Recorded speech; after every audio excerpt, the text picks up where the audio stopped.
किसी गांव में एक साधु रहा करते थे। वह जब भी नाचते थे तब बारिश होने लगती थी। इसलिए गांव वालों को जब भी बारिश की ज़रूरत महसूस होती थी, गांव के लोग साधु के पास चले जाते और उनसे नाचने के लिए अनुरोध करने लगते। जब साधु मस्ती में झूमकर नाचने लगते तब बारिश जरूर होती थी। कुछ दिनों बाद 4 लड़के शहर से गांव में घूमने आए। जब उन्हें यह बात पता चली कि किसी साधु के नाचने से बारिश होती है तो उन्हें यकीन नहीं हुआ।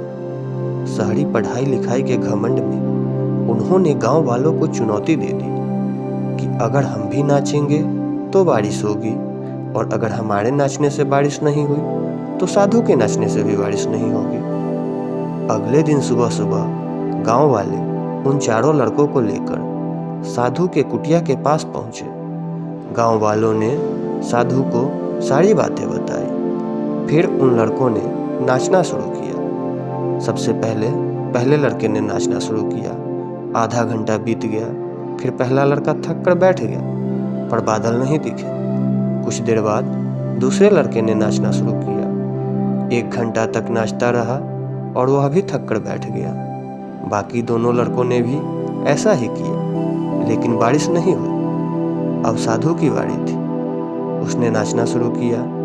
1 घंटा बीत गया, पर बारिश नहीं हुई। साधु फिर भी नहीं रुका, वह नाचता ही रहा। नाचते नाचते 2 घंटे बीत गए, पर बारिश नहीं हुई। 4 घंटे बीत गए, पर बारिश नहीं हुई। लेकिन साधु तो रुकने का नाम ही नहीं ले रहा था। धीरे धीरे शाम ढलने लगी कि तभी बादलों की गड़गड़ाहट सुनाई दी और थोड़ी देर बाद जोरों की बारिश होने लगी। यह देखकर 4 लड़के दंग रह गए और तुरंत साधु से क्षमा मांगी। फिर 4 लड़कों ने साधु से पूछा, बाबा, भला ऐसा क्यों कि हमारे नाचने से बारिश नहीं हुई और आपके नाचने से बारिश होने लगी? साधु ने उत्तर दिया, जब मैं नाचता हूँ तो 2 बातों का ध्यान रखता हूँ।